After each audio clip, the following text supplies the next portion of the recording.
নির্বাচনকে ঘিরে সরগরম খুলনার রাজনীতি। অন্যদিকে তফসিল ঘোষণার ৪৮ ঘন্টার মধ্যে প্রার্থীদের সব ধরনের নির্বাচনী প্রচার সামগ্রী অপসারণের নির্দেশ দিয়েছে নির্বাচন কমিশন।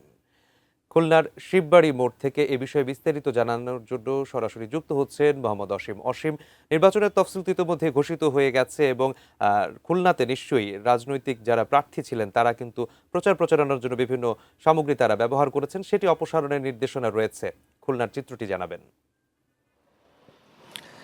সাইমুল, শুভ সকাল। আসলে আপনি দেখুন যে প্রতিদিনের ন্যায় কিন্তু যারা এই খুলনা অঞ্চলের সম্ভাব্য প্রার্থীরা রয়েছেন তাদের ঘুম কিন্তু একটু দেরিতে ভাঙলেও আজ কিন্তু কাকডাকা ভোরেই আমরা যেমনটা জানতে পেরেছি যে খুলনার যে ৬টি আসন রয়েছেন সেই প্রার্থীরা কিন্তু কাকডাকা ভোর থেকেই বেরিয়ে গেছেন। অর্থাৎ তাদের যে নির্দেশনা রয়েছেন এবং ভোটারদের মন জয়ে তারা কিন্তু ব্যস্ত সময় পার করছেন। আমি খবর নিয়েছি, অর্থাৎ যারা এই যে সম্ভাব্য প্রার্থীরা রয়েছেন তাদের যে ৪৮ ঘন্টা সময় নির্বাচন কমিশনার বেঁধে দিয়েছেন তাদের যে নির্বাচনী প্রচার সামগ্রী রয়েছে সেগুলো অপসারণের।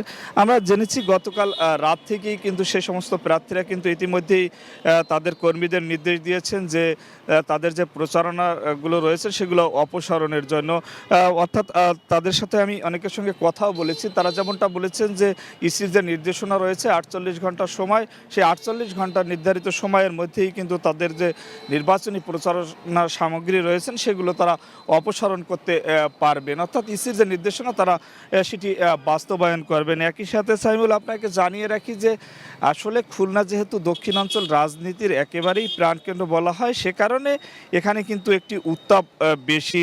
বিশেষ করে নানান আলোচনা সমালোচনার পরে যে বহুল কাঙ্ক্ষিত নির্বাচনী তফসিল ঘোষণা হয়ে গেছে, সে কারণে প্রার্থীদের মাঝেও কিন্তু আসলে তাদের যে নির্বাচনী কার্যক্রম সেগুলো কিন্তু তারা একেবারেই চালাচ্ছেন। তারা ভোটারদের মন জয় করার জন্য চেষ্টা করছেন। আমার কাছে আপাতত এই ছিল সাইমুল, খুলনা থেকে নির্বাচনী প্রচারণা এবং প্রার্থীদের প্রচারণা সামগ্রীর যে ইসি নির্দেশনা দিয়েছে অপসারণের জন্য তার সর্বশেষ খবর।